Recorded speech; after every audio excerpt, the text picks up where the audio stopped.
책을 읽는 당신의 하루가 별처럼 빛나길. 안녕하세요, 책별님들. 오늘 여러분들께 읽어드릴 책은 나는 단단하게 살기로 했다입니다. 저자 브래드 스털버그, 출판사 부키.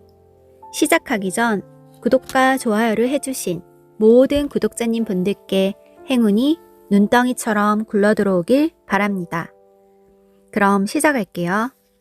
삶이 통제의 불능으로 소용돌이 친다면 이 책이 답이다. 출간 즉시 아마존 베스트셀러, 뉴욕타임스, 월스트리트 저널 추천 도서. 비상하려면 안착해야 한다. 2019년 여름, 클라이언트들 사이에서 우려스러운 모습이 눈에 띄기 시작했습니다. 나는 기업의 임원과 성공한 사업가, 고위직 의사와 엘리트 운동 선수 등을 코치합니다. 그들과 함께 뛰어난 성과로 이어지는 습관과 루틴을 이야기하는데 어마어마한 시간을 쏟았죠. 그런데 그런 노력이 무색하게 지난 몇 년 새 그들은 예상치 못한 이야기를 해왔습니다. 그중 한 명으로 대형 병원의 가정의학과 과장인 팀은 이렇게 말했습니다. 쉬고 싶어 죽겠어요. 그런데 주말에 하루만 쉬려고 해도 몇 시간 못 가서 업무용 이메일을 열고 말아요. 머리로는 그럴 필요 없단 걸 압니다. 그러고 싶지도 않고요. 그런데 확인해야만 할 것 같은 생각이 들어요. 솔직히 안 그러면 초조하고 불안하거든요. 다음이 정해져 있지 않으면 몹시 불안해하는 이들도 있습니다. 하지만 다음이 분명해도 문제예요. 이제는 그것을 잘 해내지 못할까 염려하기 때문이죠. 클라이언트들은 항상 어딘가를 향해 내달려야 한다는 생각이 머릿속에 또아리를 틀고 있다며 그렇지 않으면 삶에서 공백이 커지는 것 같아 공허하다고 털어놓았습니다. 마침내 자금을 확보해서 이 일을 시작하면 만족감이 들 줄 알았어요. 그런데 그게 아니었어요. 이 정도 성공으로는 충분하지 않을까봐 살짝 걱정이 돼요. 충분하다는 게 뭔지도 모르겠고요. 무섭게 성장 중인 기술 회사를 운영하는 서맨사도 이렇게 말했습니다. 그런가 하면 또 어떤 이들은 몸으로든 마음으로든 집중이 안 된다고 토로합니다. 지난 일을 곱씹고 앞일을 계획하고 결정을 탓하고 끊임없이 가상의 시나리오를 고민하느라 너무 많은 시간을 허비한다고 하죠. 대형 소프트웨어 회사 CEO인 벤은 이렇게 표현했습니다. 머릿속이 산만하지 않았던 게 언제였는지 모르겠어요. 전 정말 오랫동안 생각에 파묻혀 살아왔어요. 그런데 이제 그게 더 심해지는군요. 산만함이 극치를 달려요. 전보다 훨씬 더 집중하기가 힘듭니다. 감당 못할 건 없지만 이 상태가 싫어요. 팀, 서맨사, 벤 같은 이들은 대부분 스스로 기억하는 한 성공의 사활을 걸고 살아왔습니다. 결단력 있고 목표를 이루겠다는 의지가 크며 일과 사생활을 세심하게 관리하죠. 역경도 많았습니다. 내 클라이언트 중에는 끔찍한 부상을 겪은 운동선수, 소수자로서 편견과 차별에 맞서 싸운 경영진, 고된 시간을 버틴 사업가 같은 이들도 있습니다. 모두 심각한 스트레스를 겪었으며 특히 의사들은 삶과 죽음이 갈리는 상황을 하루가 멀다고 직면하죠.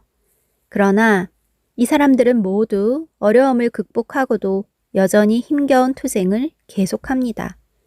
내가 코치하는 클라이언트들만이 아니에요. 나는 성과와 안정감, 일반적인 생활 만족도를 중심으로 연구를 진행하고 글을 쓰면서 이러한 주제를 비중 있게 다뤄왔습니다. 그런데 네로라 하는 운동선수와 지식인, 창작자 등 그 과정에서 알게 된 많은 사람 역시 비슷한 불만을 토로했어요.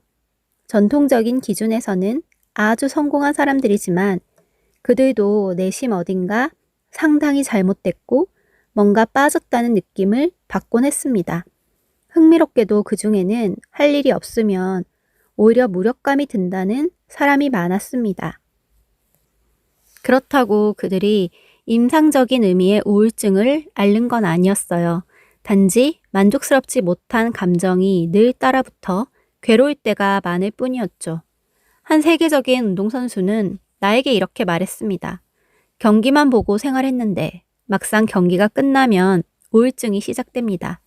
그놈의 경기에서 이기고도 말이죠. 마음속 깊은 곳이 조금만 더 편안하면 좋겠어요.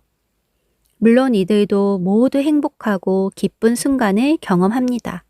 하지만 순간은 순간일 뿐 원하는 만큼 오래가지 않아요.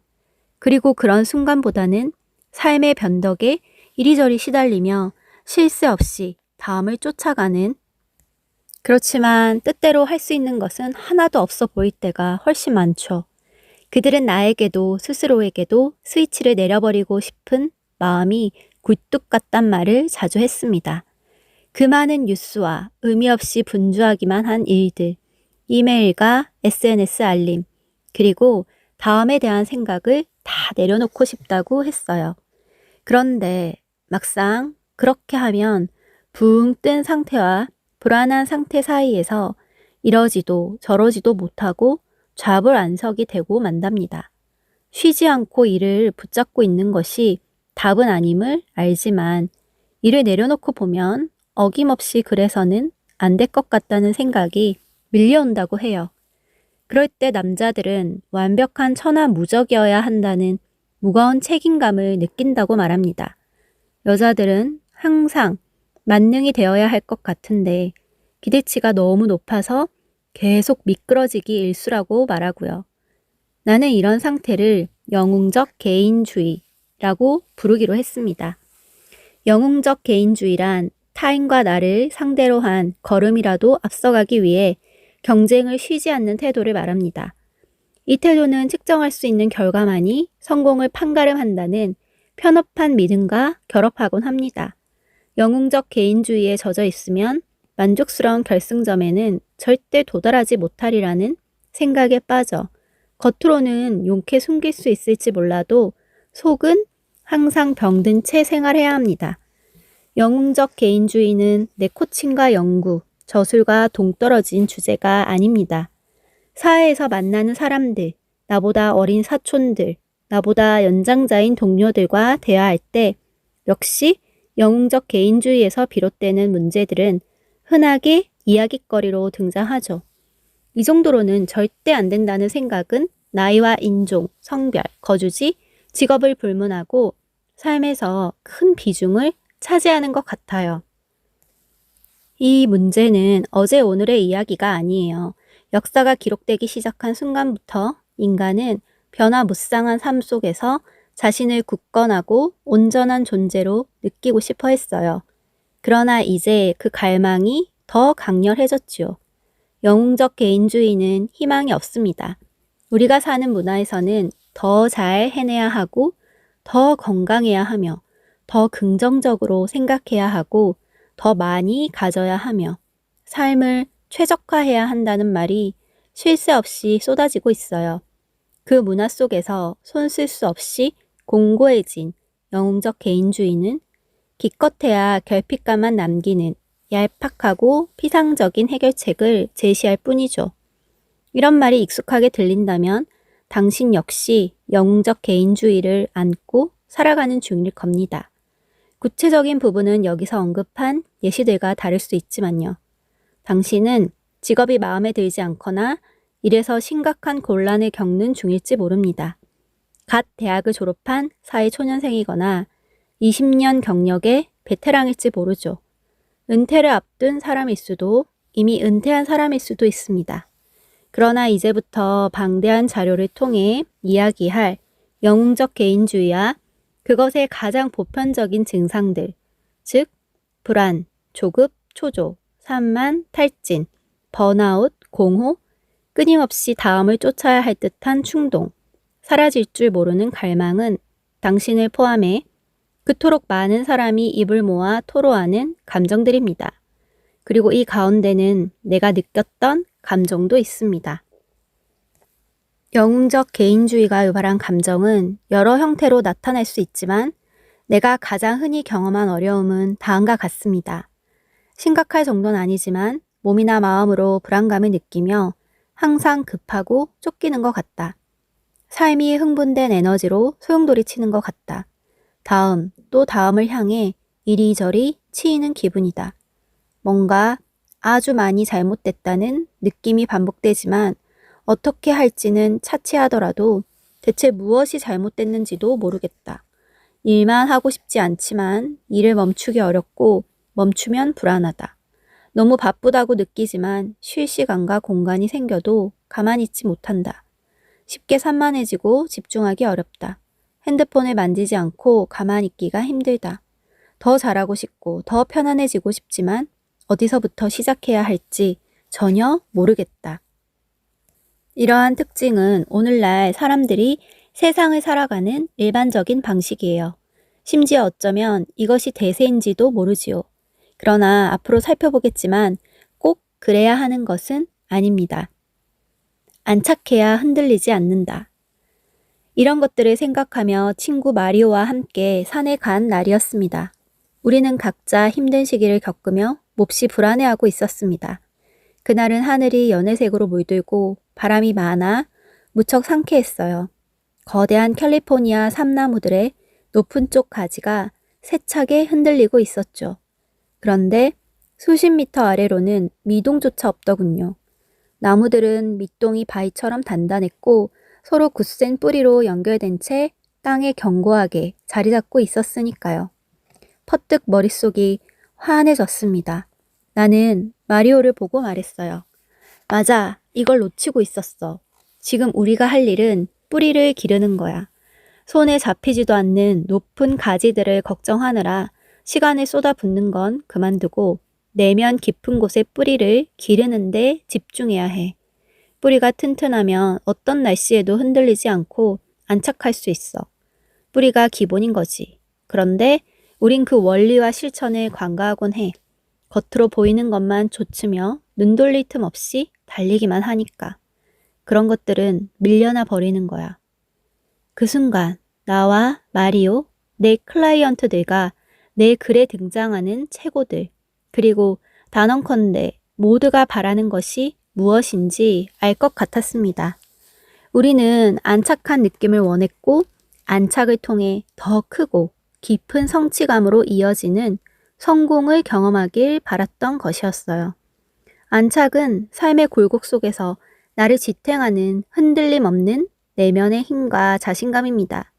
안착은 정직과 용기, 온전함이 들어찬 저장소이자 오래도록 유지되는 성과와 안정감, 성취의 밑바탕이죠. 그러나 사람들은 생산성, 최적화, 성장, 최신 유행과 화려한 관심사에 집중한 나머지 바탕을 관가하는 함정에 빠지는 일이 잦습니다. 그리고 결국 괴로워하죠. 그러나 앞으로 더 자세히 다루겠지만 안착을 우선시한다고 해서 열정, 성과, 생산성과 멀어지는 건 아니에요. 야망을 모조리 버려야 하는 것도 아니고요. 안착에 집중하면 오히려 이러한 것들이 적절히 자리 잡혀 안정적으로 펼쳐집니다. 그럴 때 더 집중해서 편안하게 노력하고 꿈꾸는 가운데 오랫동안 성취감을 맛볼 수 있습니다. 눈앞의 것을 이루는데 급급해하지 않고 나에게 가장 중요한 내면의 가치에 맞게 생활하고 관심 분야에 집중하면서 지금 여기서 스스로 가장 자랑스러울 방식으로 진정한 자아를 끄집어낼 수 있어요. 안착해 있으면 위나 아래를 볼 필요가 없습니다. 대신 지금 있는 곳에 머물며 거기서 진짜 힘을 얻게 되죠. 그렇게 경험하는 성공은 더 오래 건강하게 유지됩니다.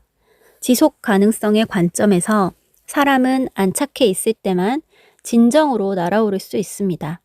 사회적 통념이 말하는 성공을 향해 끊임없이 자신을 채찍질하는 대신 더 단단하게 안착하는 데 집중한다면 삶은 어떤 모습이 될까요? 우선 미래를 그리며 흥분하기보다 현재를 더 깊이 받아들일 수 있습니다. 항상 최고가 되기 위해 죽도록 노력만 하는 것은 그만두고 겉으로 드러나는 결과에만 집중하는 것도 그만두고 단단한 바탕을 이루는데 집중할 수 있습니다.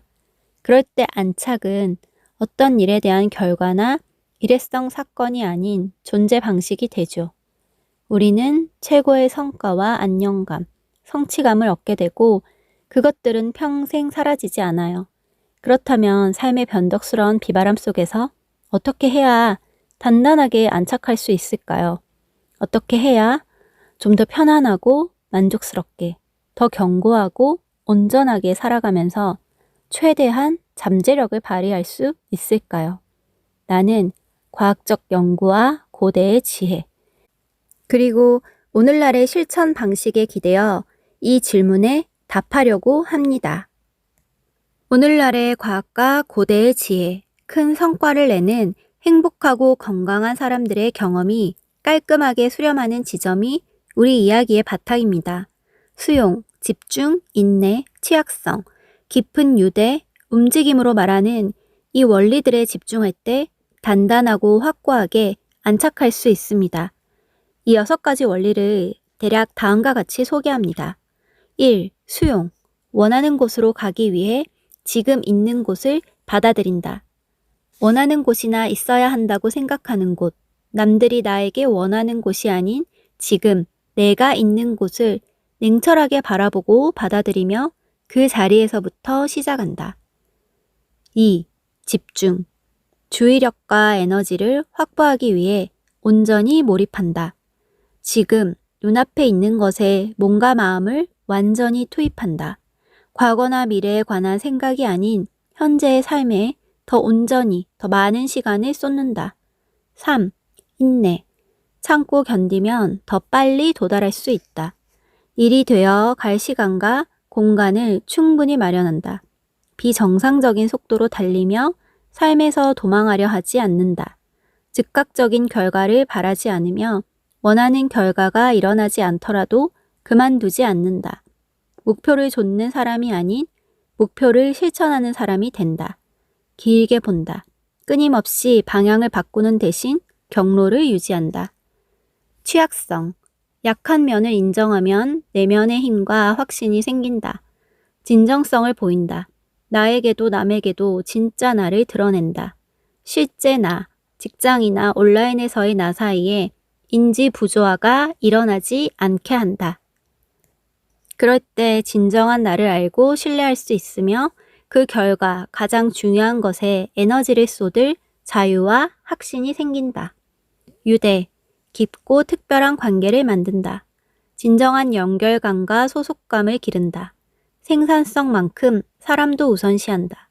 삶의 굴곡 속에서 나를 붙잡아주고 북돋워줄 든든한 관계에 몰입한다. 이 관계를 통해 내가 다른 사람을 붙잡고 북돋을 기회 역시 생길 것이다. 운동, 마음의 안정을 위해 몸을 움직인다. 몸의 주인이 되고 몸과 마음을 하나로 연결하기 위해 자주 몸을 움직인다. 그럴 때 지금 선 곳에서 굳건하게 자리 잡을 수 있다. 각 원리에 대해서는 다양한 분야에서 공통으로 말하는 근거들을 살펴보려고 합니다. 그 과정에서 이 원리들이 서로를 지탱하고 있음을 알게 될 거예요. 하늘 높이 솟은 캘리포니아 삼나무들을 땅에 단단히 안착시킨 뿌리들처럼요. 흥미로운 역설에 관해서도 알아볼 예정이에요. 행복과 성취 같은 결과를 전부 혹은 부분적으로 남아 내려놓고 안착이라는 영속적인 토대를 다지는데 집중할 때 분명히 더 큰 행복과 성공에 이르게 됨을 차근차근 알아보기로 합시다. 실패하면 다시 돌아오면 된다. 나를 포함해 정말 많은 사람이 흔히 빠지는 함정이 있습니다. 이런 종류의 책을 읽는다. 바꿔야 할 점들을 뚜렷하게 인식한다. 그 부분을 바꾸고 신이 난다. 그러다 실패를 겪는다. 완전히 무너진다. 이 주기의 모든 부분은 맨 마지막 부분을 제외하고는 피하기가 어렵습니다. 나는 의미 있는 변화에 성공한 뒤 절대 실패를 경험하지 않는 사람을 본 적이 없어요. 성공적인 변화로 가는데 꼭 필요한 한 가지는 실패하지 않는 것이 아니라 실패에 적절히 반응하는 거예요. 사람은 누구나 영감을 얻고 동기를 느낄 수 있습니다. 상황이 순조로울 때는 누구든 시작부터 앞만 보고 달려갈 수 있어요. 그러나 실패한 뒤 돌아오는 사람은 많지 않죠. 대략 짐작해서 하는 말이 아닙니다. 매년 정말 많은 사람이 변화를 시도하는 중에 이 말이 사실임을 입증합니다. 심리학자인 네프의 연구에 따르면 사람들은 자책감이나 수치심 때문에 일을 다시 시작하거나 계속하지 못하는 경우가 많아요.